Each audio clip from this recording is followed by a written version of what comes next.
Hi, welcome to Atheist Encounter Podcast. Do you want to know about atheists and their encounters? Then you're in the right place. Alright, so stay tuned as we are about to embark on a journey with another atheist.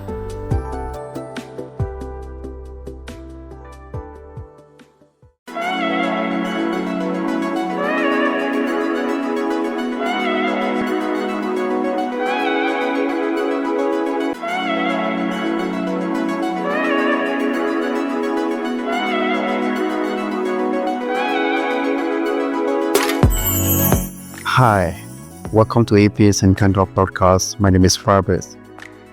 Alright, today on the podcast we have a guest on our show. But before we introduce our guest, I'll go ahead and introduce our co-host and our guest co-host. As usual, our co-host is Mr. Brendan. Mr. Brendan, can you say hi? Yeah, hello everyone. It's been a while. Let's go. All right, let's go. Actually, our guest co-host is Mr. Adeoye. Can you say hi? Okay, good evening, everyone. My name is Adeoye Edele, and you're all welcome to another episode of Atheist Encounter Podcast. All right, thank you so much, Mr. Adeoye, for that. And our guest today on the podcast is Mr. Zacham Baye. I hope I got the name right. Can you say hi, sir? Zacham Baye, that is the name. Good evening, everyone. Thank you for having me here. All right, thank you for that as well. We're just going straight to the questions we have for the podcast today. And sir, can you tell us about your life before you became an atheist? How was your religious life? Thank you for that question. My story about how I left religion is not different from how many free thinkers or atheists also left. But actually, I'm from a very humble family, humble background. My parents are Christians. My mom was a civil servant. My father an ex-soldier. They are Christians. My father, to some extent, is not that a religious kind of a person.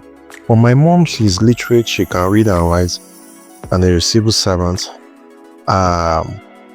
who is very, very strict. But actually, the turning point in my life started when I visited a friend. He was a senior friend, was a primary school teacher while I just finished my secondary school. That was around late 1990s. So I went to his house, just gisting, and I saw a very big book on his table. Titled Sociology. I said, what is sociology? Because it's a systematic study of society. I said, hey. I now opened the book just to flip it. The page my hand opened, I now saw Karl Marx. Title, Marx, Religion and State. I started reading few lines. So what I was getting from that book is just like, it's telling me my reality, the society I'm living. So I now said, wow, I'm not alone. So I was asking, who is this man they call Karl Marx? He said, no. He's a German Jew philosopher. These are people that propounded theories. Was telling me Aristotle, Plato, John.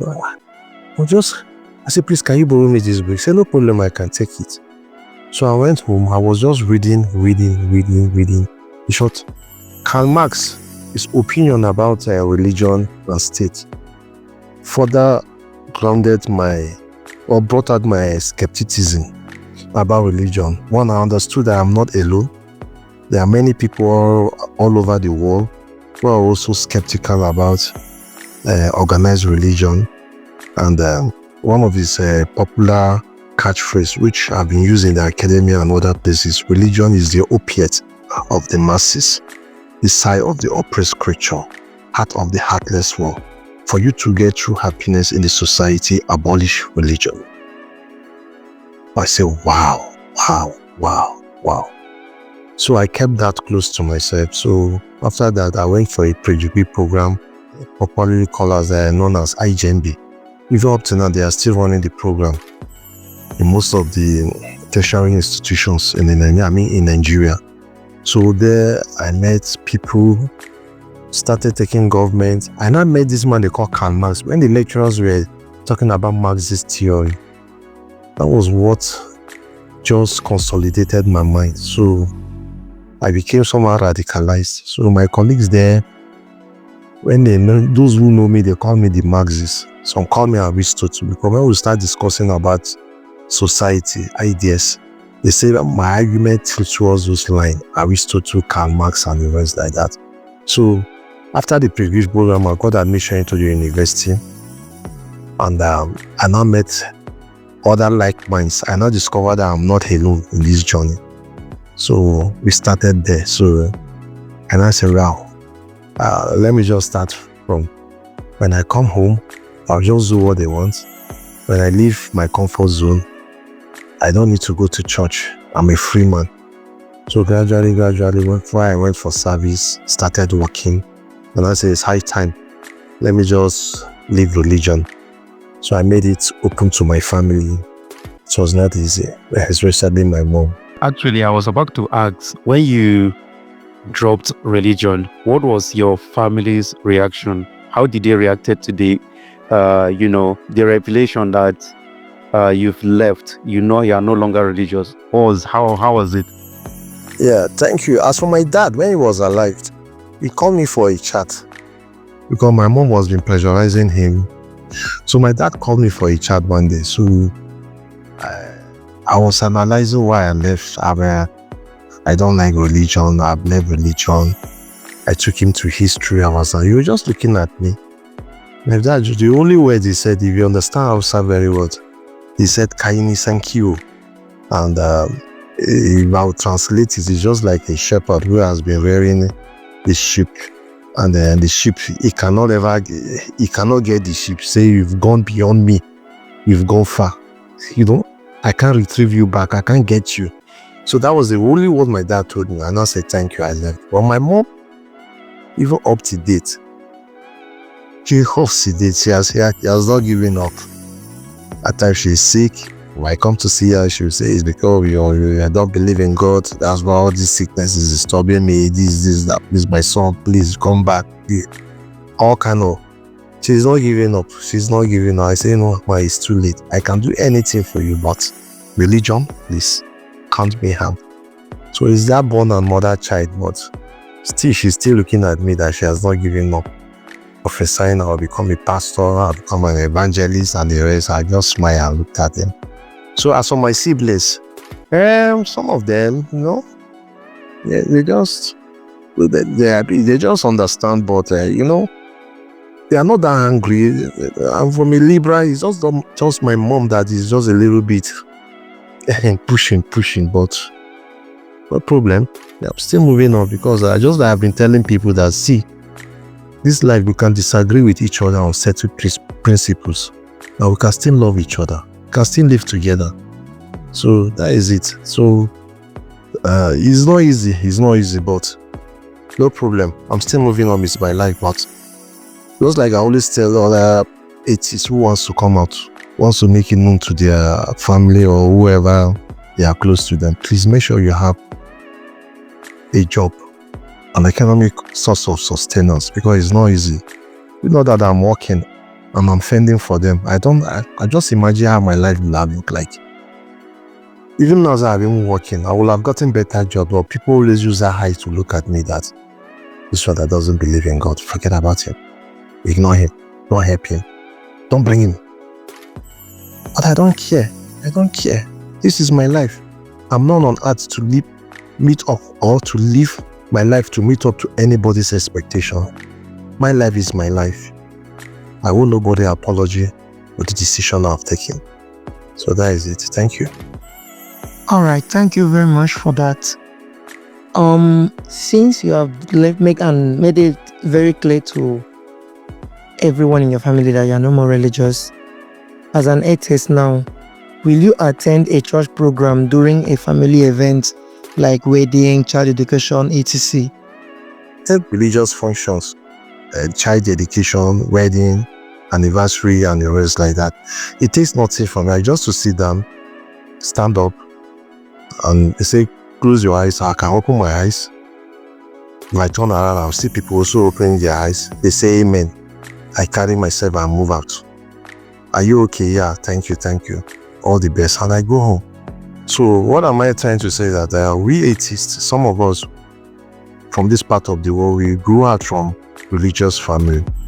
I don't say it as proper for we to delink or we should cut off from our religious families, especially when they invite us for some religious activities. Like now, one is around the corner, Christmas carol, Christmas celebration. If they call you, go and eat.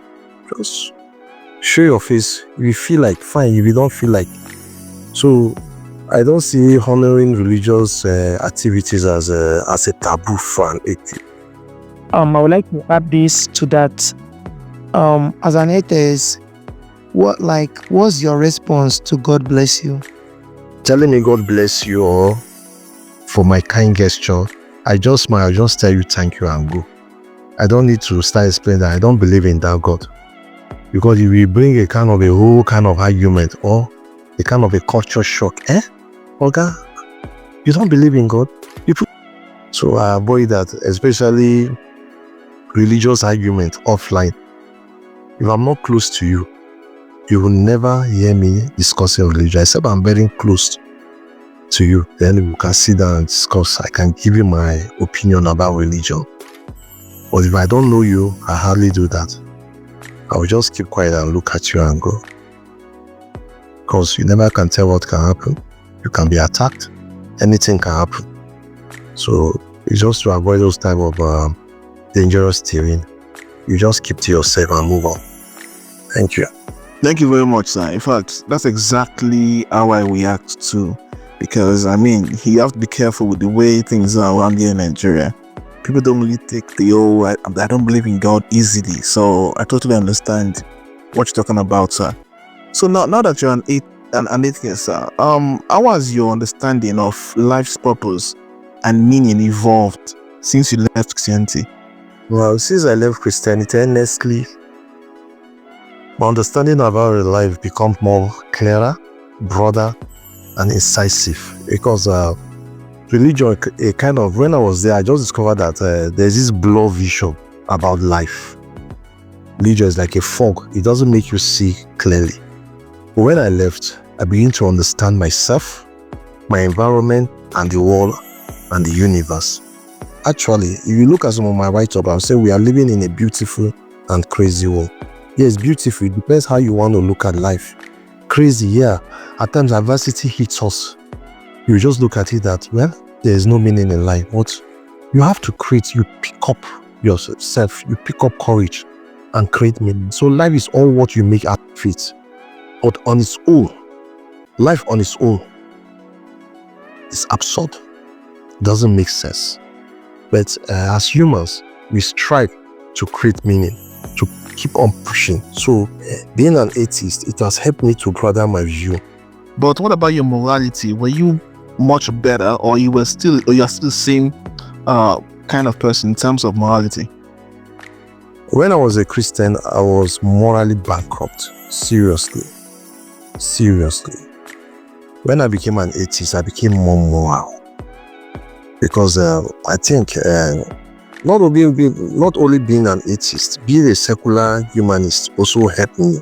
So atheism has helped me to understand that the main thing about life is that let's be human, let's be humane. My morality increased. I no longer follow ladies messing up. I no longer hurt people. I watch what I say. And I was just with my friends, but even the religious people, they call me gentle giant. They say, no, guy, you are very good, you are nice. The only thing, one thing is missing, that just come back to Christianity. I say, if I come back to my brother, I'll be worse than what I am. Just leave me the way I am. I treat people as human beings. So that is how it is. So I'm better off in terms of moral principles. That's an Thank you. What do you have to say about child indoctrination into religion? Honestly, child indoctrination to me is a child abuse. But it's unfortunate.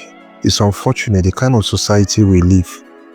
I don't know. We can't help it for now. Because, they're enjoying this what we call, how can I put it? Majority dictatorship, the religious people. They are the one controlling the political machine of our society, the economic machine of our society, the moral machine of our society. So they impose anything they want to impose. And we see these children suffer. But even when we talk, they will say, keep quiet. Why not don't go and build your own school? And I'll remove those indoctrination. Even when you write, nobody listens to you. So I don't know. But at our own level, we keep on advocating, we keep on talking. But I think it's very, very bad. It's very, very bad. Indoctrinating children, telling them not to think the other way, that they do this, they will go to hellfire. Yeah, no. It's too bad to paint a kind of a gory picture on their minds. That one imaginary sky daddy will punish them. It shouldn't. I don't see that as proper indoctrinating children. We are all victims of this indoctrination. Because along the line, before we depart from it. But I will tell you, it's unfortunate. My own kids, because I married a Christian, so my own kids are also victims of it. And I tried, but I just looked at it. I said, okay, let me leave it. When they of age, I think when we start talking, I'll try to tell them why I don't go to church, why this thing doesn't make sense. And I believe they'll understand it, because for children, that bond, that love, anything daddy or mommy tells them, they believe it is true. So, but for now, I'm just holding on. Let them reach a certain age before I'll start bringing out the critical reasoning and also making them to understand that all these things their mother has been taking them to church, what they've been hearing, it's all lies. It doesn't work. They are all superstitious. So I will do that. It seems you got married when you were religious. I don't know, is that true? Oh, no. I was an atheist. I was a humanist when I got married. Okay. I got married. This lady in question that is my wife now, she knows quite well. I don't go to church. I hold a contrary view in terms of religion. But I think the thing just worked out that way. Not that she was my long time friend when I was doing the pre-degree program at the Cardinal State University in Zaria. We were friends, but that kind of distant friends. But when later she started hearing that this guy, Aristotle, no longer go to church, doesn't believe, she was following my write-ups. So when I updated some couple of girls, it didn't work. So, this marriage thing, when it's time, you tell yourself, it's time, let me settle down. Let me look for a woman that I think will be keen to my philosophy or my vision in life. So I went back to her. She was having a guy. So I told her, come, I'm here for real. You are ready, we go. She looked at me. She smiled. And she has a guy, I said, I know. I'm not here to joke or to do any hacking party. I'm serious. Take me to your people. She now asked me, what about going to church? We discussed. I said, no, you go to church, I stay at home. When we start having kids, go take them to church, no problem. But the day they tell you that, mommy, I'm not going to church, don't force them. Please leave them. But when they come of age, I'll start discussing with them. She looked at me. She sat down. I believe she confided with her siblings. I don't know. Finally, she said, okay, she's ready. So we went for I think we did these 3 type of marriage: the registry, traditional, because she's a Yoruba lady, and the church. Why didn't you just stop with the traditional or maybe the court wedding? Did you have to go to church for a church wedding? Yeah, you see, in this part of the world, we are Africans, or we don't live in an island. Nobody, even the world, we did not fall from the sky. Just like I said, just look at the environment, the society. They'll say, just do your parent that honor. They brought you into this world. And marriage, in where I come from, they say it's not for one person. It's a communal kind of thing. Your uncles, your cousins, people will come. And these people, they believe in God. They believe in religion. Just like they say honor. And to me, just like if I can go to my friend's child dedication or wedding invitation or child, any kind of this thing, I just sit down there and just be looking at the priest. I will tell you something happened when during our counseling in the church. The pastor was telling my wife that, okay, what will happen is that when this young man marry you, you stop bearing your son name, you'll be bearing his name. You understand? She said yes. I said no. He looked at me. He said, why? I said no. She will still bear her father's name. He said, why? I said no. I'm not the one that gave birth to her. I'm not the one that trained her. She should bear her father's name. He was looking at me and said, well, you people should decide that. So I was correcting some kind of abnormalities. Even when we did the counseling, there's what they call examination. Because we were not the only one. There are other couples. They just do everything for everybody. And they were telling us different type of temperaments and the rest. We wrote an exams. So all of us, all the intending couples. I came first. When the priest marked it, he was shocked. I said, I know all these things. So, the issue, I was just sitting there, what they were just saying, I was even correcting some of their errors, but I just said, no, my wife just said, cool down. I said, no, don't worry, I'm just following. So that was just happened. You said something about your kids, about how you've not really told them much about the reality about Christianity, that you want them to grow older before you share the whole thing with them. Now, the question is this. Letting them know at a later time, is it a good thing? Like, are you sure they would not in any way see you as misleading or something? That why didn't you tell us all this while? Thank you very much. You see, the kids, their mind is so fragile. What I know about child psychology, their mind is so fragile in the sense that yes, when they go to school, their teacher tells them this is white, this is black, they believe it. And when they come home, they share some of these things or these thoughts to we parents. They will tell us, yeah, my auntie said that we should cover our food whenever we are not eating. We should wash our hands when we go to toilet. The kind of personal hygiene. We say that is good. Now, we parents too, they also believe us. When daddy said that this thing is wrong or mommy said this thing is wrong, they believe it. Well, the issue is that why I'm so careful, let me not start telling them no, religion or believing in God is bad and the rest is that I don't want my kids to suffer this emotional breakdown, psychological breakdown. Let their peers not excommunicate them. Let them just move with the flow like other children. Let them enjoy it. Well, if death carries me before they reach the age, no problem. But my books are there, my diaries are there. They will go through it. And if my wife can muster courage and tell them that why your daddy has not been going to church, this is what it stands for. And I believe we then are matured enough to handle some kind of decisions, some kind of things themselves. But now I don't want to bombard them. I know what you tell them, they may take it outside and tell other children. I don't want them to suffer this type of crisis, arguments, and the rest. So I'm just being careful. That is for their own safety. So I think it's in order. It's in order. But when they reach a stage, we'll let the cat out of the bag. Thank you. All right. Thank you very much. Thank you very much for that.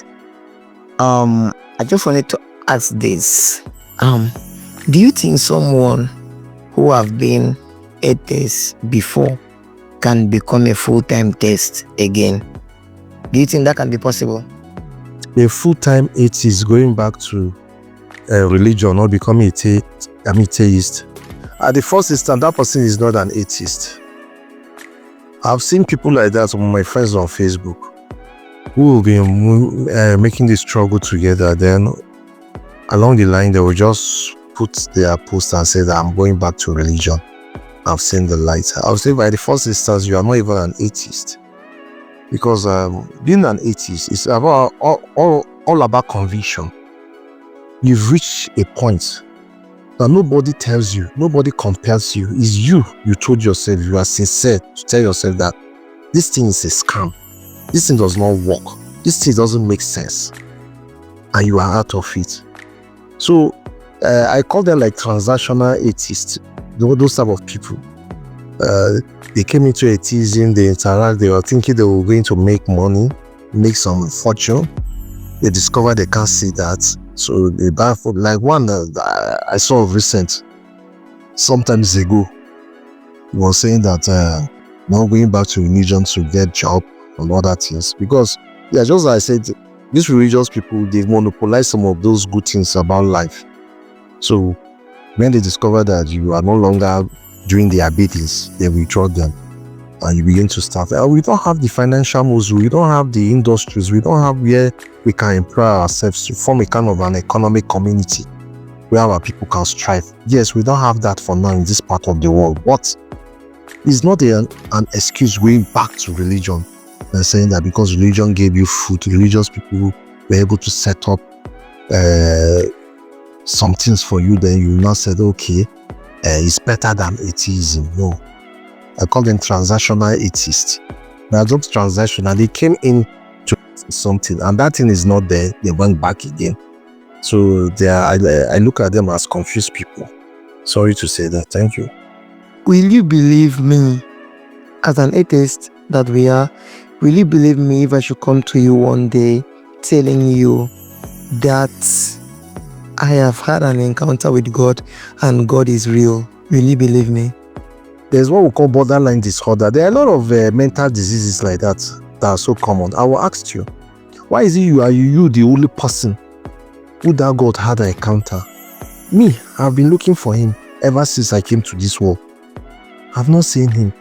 Can you refer him? Tell me I'm looking for him. Not even show me where he is. Let's go. So you discover that this thing is just vague. It doesn't make sense. It's absurd. So it's a normal nomenclature. You find religious Christian people will tell you that they had an encounter like how? Like one popular man of God, God's representative, say he had tea with Jesus Christ. And people believe, they say, I just looked at it. Because one thing I observe with these people, they lie. And their members, they buy into it. They lie a lot. And that's just like a friend was telling me, religion is even a fake news. It's a fake news. That's the truth. All these things are lies. So forget about it. If he exists, why is it that you are the only one? Only few people, your members, you are the only one seeing it. Muslims are not seeing it. Hindus are not seeing it. Christians are not seeing it. Ekanka are not seeing it. Humanists are not seeing it. Atheists are not. Only you people. And he's the one that created all of them. It doesn't make sense. So I think there's a gimmicks, mind-playing game like that. You always try to tell people that they had an encounter. It doesn't make sense. It's absurd. Thank you. Yeah, all right. Thank you so much for that response. I do think so too, because the main reason why I dropped religion is because there are no evidences. So basically, if somebody comes to me as an atheist telling me that he had an encounter with God, I wouldn't believe him as well. If he can come up with some evidences, strong evidences, well, why not? But without evidences, I wouldn't, take him serious. I would rather refer him to go to a psychiatric a center, as you rightly said. All right, thank you so much for that response. And I have this question. What if religion is completely separated from governance or government rather, and also made a personal thing? Will you as an atheist have issues still with religion?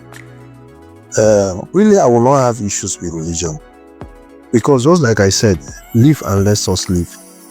The mistake, the error, the accident that happened to us is when we allow religion into our constitution. And our political masters were the one that did that rubbish thing. So that they will be able to hack, deceive, delude, and manipulate the ignorant religious man for their own personal gains. And this is what has been happening in Nigeria, the America, and the West. It's very, very wrong. There are two different things. Religion belongs to the private sphere. It should just be in its own corner. You see one of the lacuna or the contradictions. If you look at the first page of Nigerian Constitution, 1999 Constitution as amended, there's a statement there that said that Nigerian Constitution is secular. Secular, how secular it is? In God we trust. National anthem, you see God. You see one section that gives empower Muslim to establish Sharia courts in their domain. It doesn't make sense.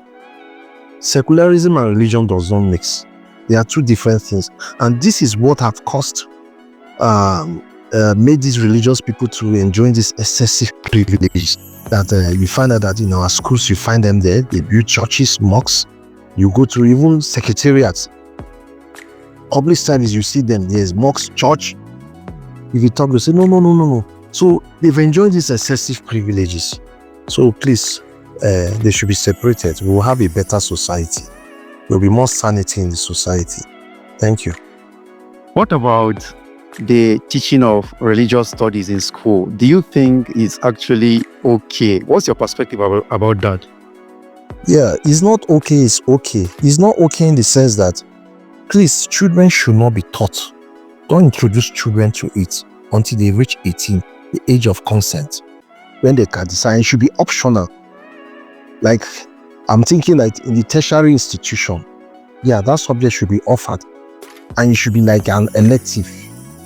A child did not pass it, should not get a career. I mean, it shouldn't mean that he will not graduate. No. You should also, if you want to, let me just go and hear what these people are saying. Let me pick this subject.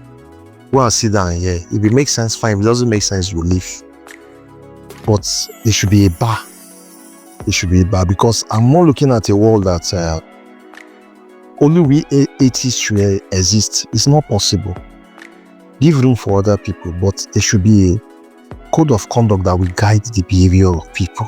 For example, you are a religious person, you mustn't put loudspeaker and be disturbing people.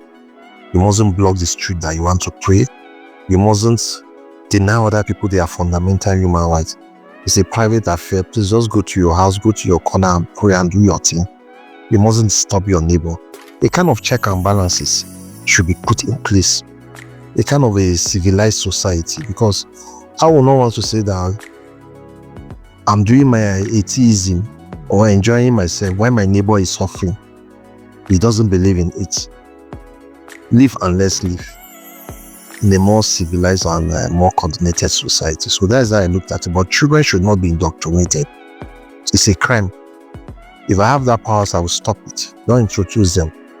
But when they reach adult age, and it should be optional, shouldn't be compulsory.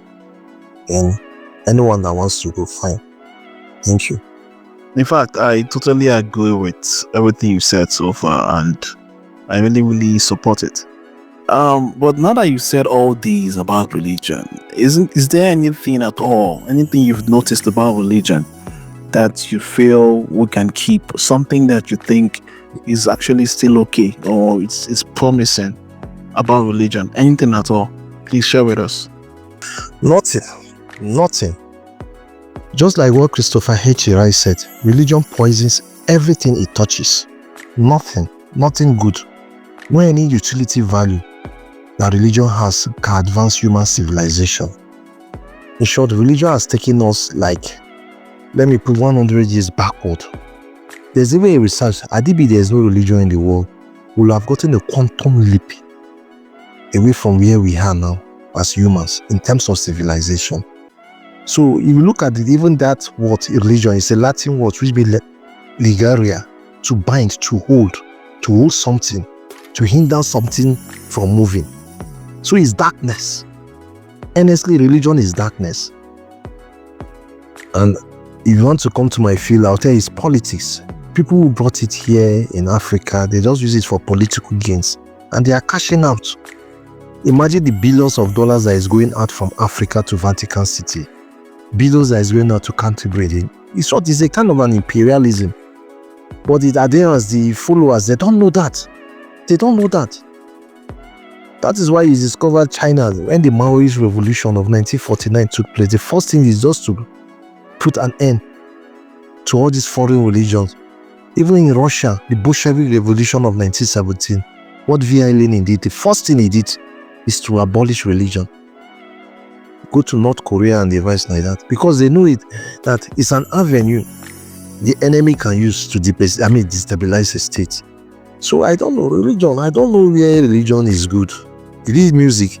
Music we are enjoying today predates even Christian, even the animism. We drink our brukutu, our local brew, or gogurua. I want to say we dance, we are enjoying the music. It mustn't be church or Muslim music. So music have been there even before the religion come. It's just that religion just poison or suppress the secular music from growing. So what is it? What is it? Okay, so Mr. Zacham, yes, I have this question with me here. As an atheist, what's your response to this question? That's this classic theist question when you are in a discussion or an argument with them. They used to ask this question. So what if they ask you, when you die and you realize that there is a God, what would you do? What's your response to that? It depends who is asking me that question. Is he a Muslim or a Christian? If he's a Christian, I'll tell him that, okay, let me turn it the other way around. Assuming when you die, discover that the Muslim God is real, what will you do? If he's a Muslim, you ask him, when you die and discover that the Hindu God is the real one, what do you do? But this is a kind of although it's a very intelligent question, but it's vague. Very, very vague. Because what? So my Christian friends have been asking me that question. Say, Zacham, you get mine though. You don't believe in God. When you not die, you just discover that God exists. As it's going to be a more trial of all other trial. If your God can give me fair hearing, let me just ask him some few questions before throwing me into the lake of fire. I'll be so happy. They say, you get mine. I say, it's true now. Even here on earth, at least if you take me to court for whatever alleged crime I've committed, you will ask me to defend myself.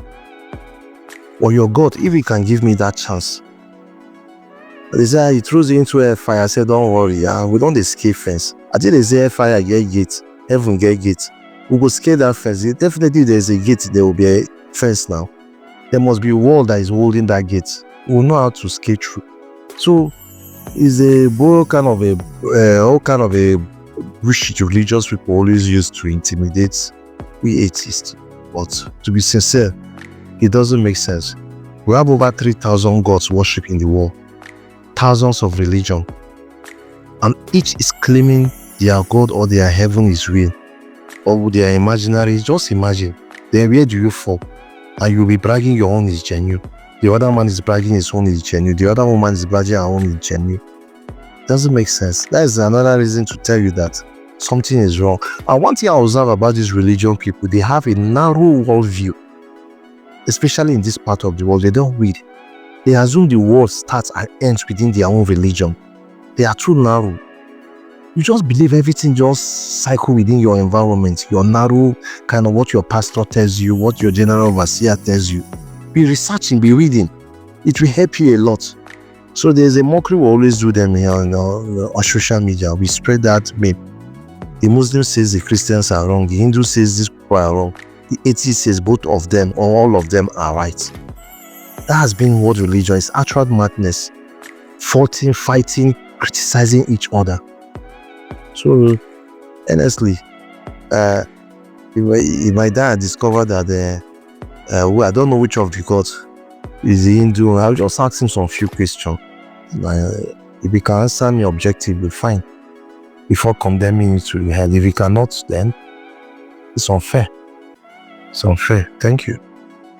Yeah, thank you very much, sir. I I totally appreciate that. In fact, I think I support your perspective about this. There is something I would like to ask.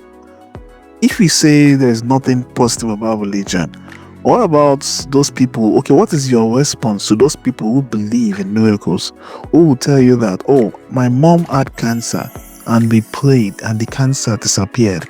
Or maybe my sister, she got kidnapped and she shouted Jesus and they let her go because of that. What will be your response to that, sir? Don't forget I told you these people are proud liars.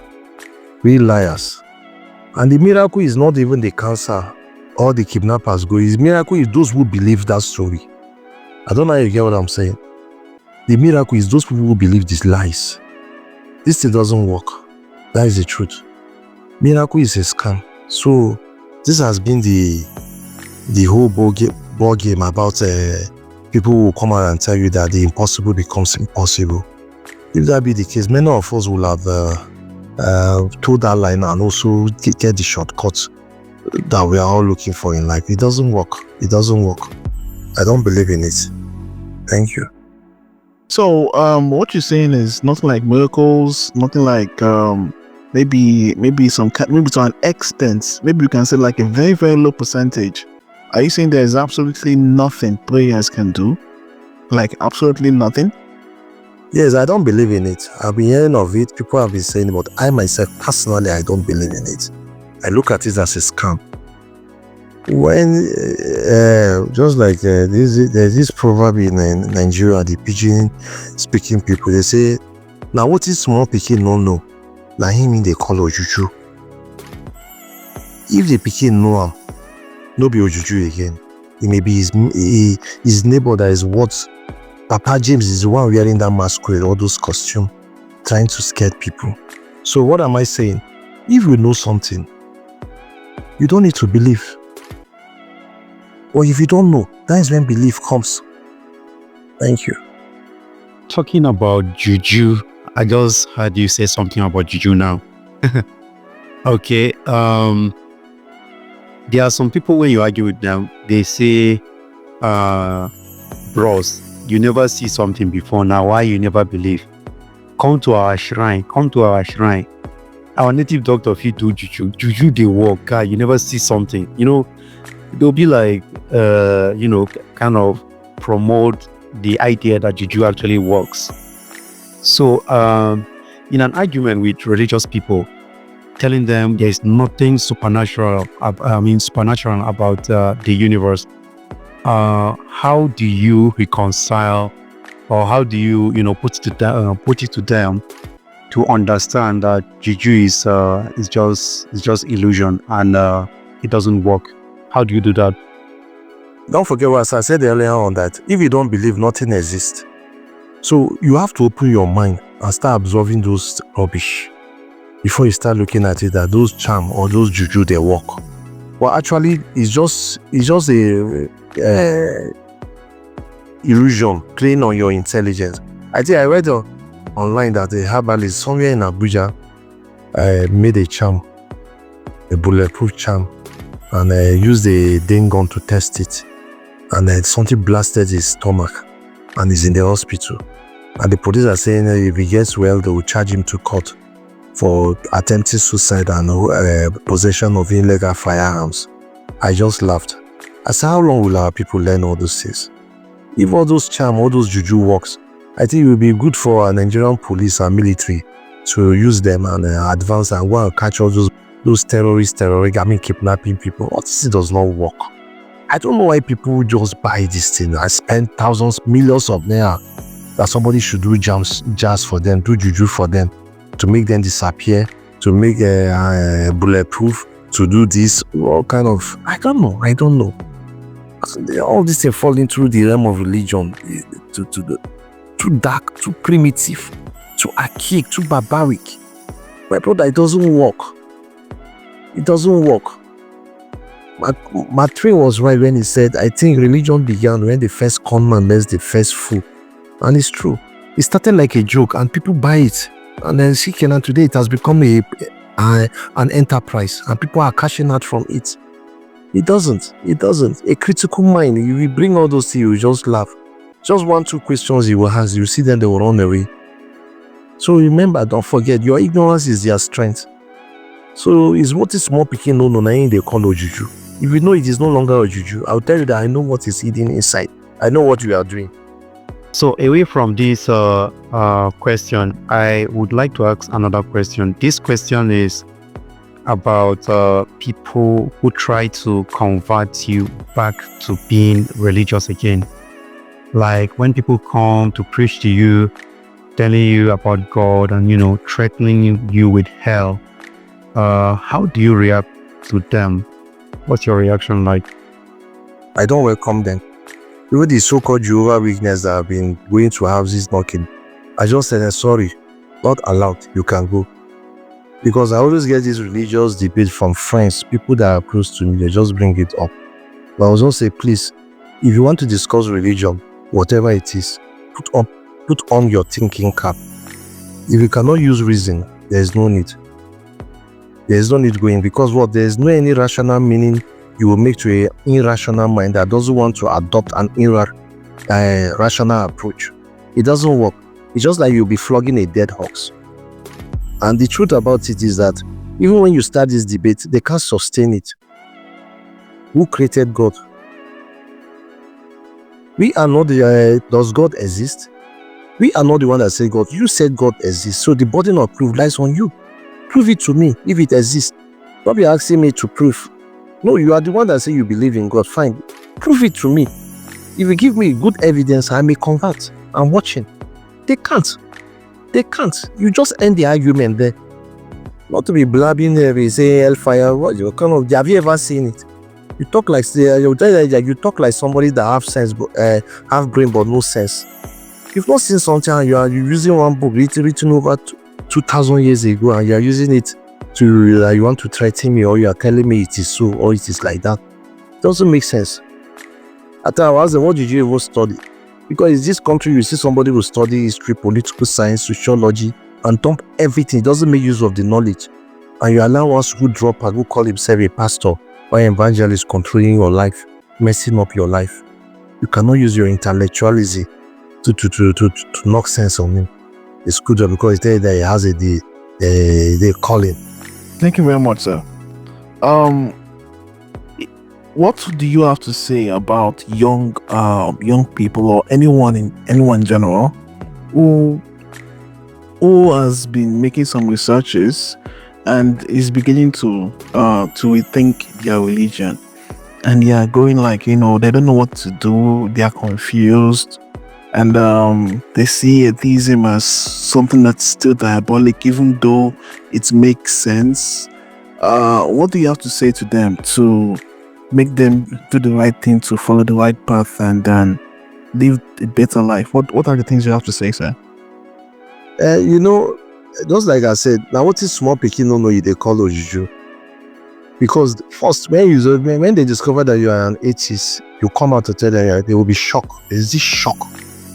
They begin to feel that all this is, they say, Satan, devil, evil people, okay, maybe this guy is their member. They kind of a shock, a kind of negative thing begins to come to their mind that this is what we are into. But when they come closer, they pick up coins, they now discover that all these things are just fake. And this is what the religion does. People who don't believe in them, they tend to demonize them, they call them names.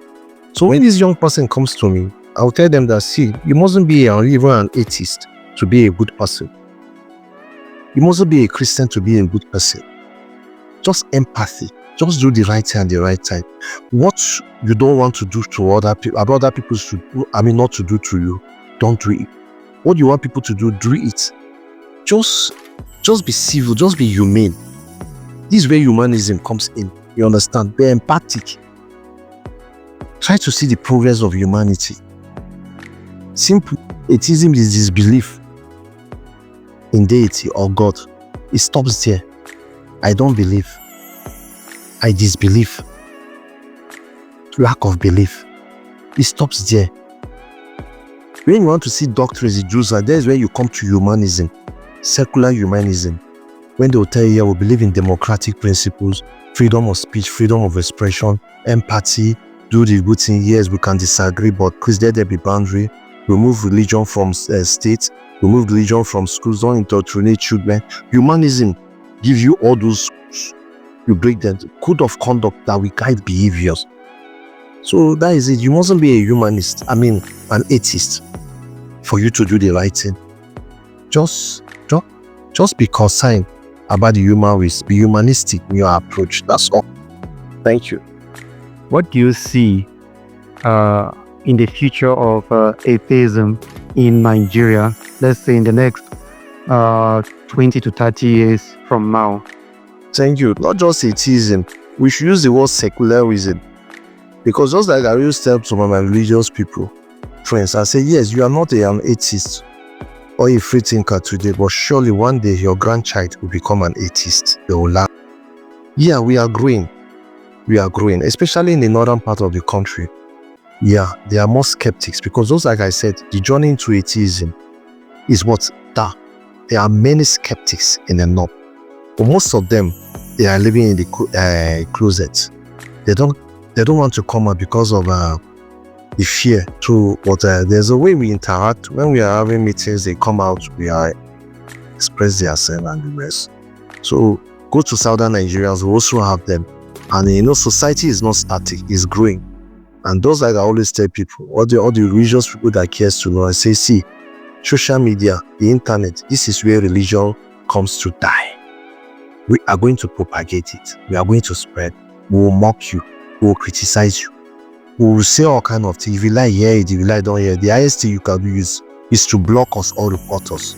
On I'm happy, all those social media platforms, most of them, they are not even religious people. Some of them are atheists, some of them, they don't hold strong religious view like you people. So you will hear it, and we have our facts, we open it. So people are reading, people are getting in contact.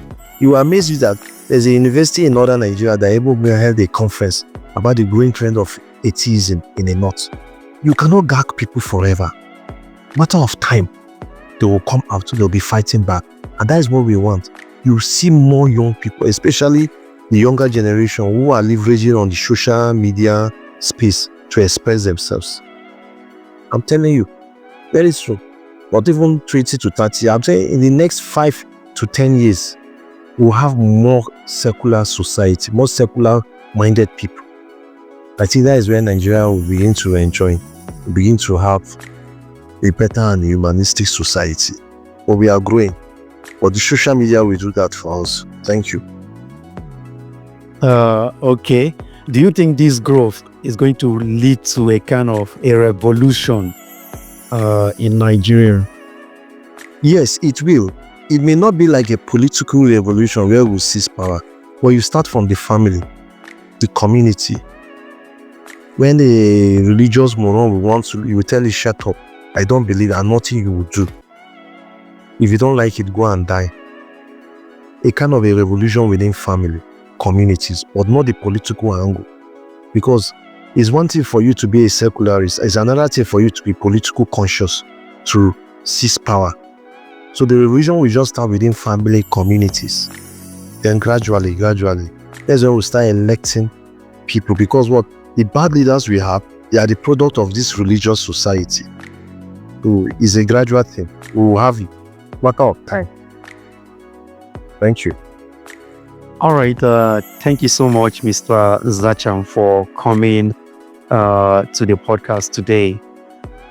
You might have been wondering why the voice of Brendan is no longer in the podcast, but then I think he's having a network glitch ever since, and he's been trying to connect back to the podcast, but then unfortunately, I don't know, he's unable to do that. So sorry about that. I apologize on behalf of Brendan. And I think we've come to the end of the podcast for today, and I will hand over the mic to Mr. Adeoye for his final words to you. Hi, thank you for that. I really learned a lot tonight. I know we've met once in Unilag a couple of years back, and to be honest, I've always seen you as a very, very intelligent man, and I won't lie to you, I learned a lot tonight. Thank you very much for all you've said so far. Thank you for having me. Thank you so much. So I do have some recommendations about this podcast. Maybe something we need to improve on, to make it better, or how to, make it better overall. There should be more publicity, you understand, but which I think for now is just the social media space that we can leverage on, and you get more people on board again, get more atheists, humanists. You can search for them. I think we are into groups. Even when there's one they open, Northern Nigerian Humanist Association. I don't know that you are there. It was opened by one Abdullah Literature, a man from Yobe, very young guy. He's an atheist. I met him in Kaduna. So there's some Facebook and WhatsApp groups like that. You leverage on them, and there are women there, young women. Just hear from them, even though they hide, use their pseudonym names. You can protect them, and let's hear their narratives. You've heard from the north, south. You hear from the core north, the Kano, Sokoto, Yobe. Let's see their own feel, what they've passed through, and the rest like that. So it's good, so that it's going to be a mixed bag around the country. We are everywhere. Because since those young northerners coming out and expressing, I'm having hope that very soon, yes, we are getting there. It will be a revolution very soon, especially in the northern part, when those fanatics will be gagged. So, but it's a nice one. Just spread the message across. It'll be better. Thank you. It's a nice one. All right. Thank you so much for that recommendation. We sincerely appreciate your perspective about this podcast. Okay, we've come to the end of the podcast for today, and I would like to open up now so we can say our goodbyes, please. Thank you very much for having me. I appreciate for the interview. Thank you so much. I appreciate. Appreciation. Hope to have more conversation with you guys, and we see in person. Then we can meet minds and discuss more. Thank you so much. Thank you for the love. Thank you. I appreciate. All right, then. Do have a great night.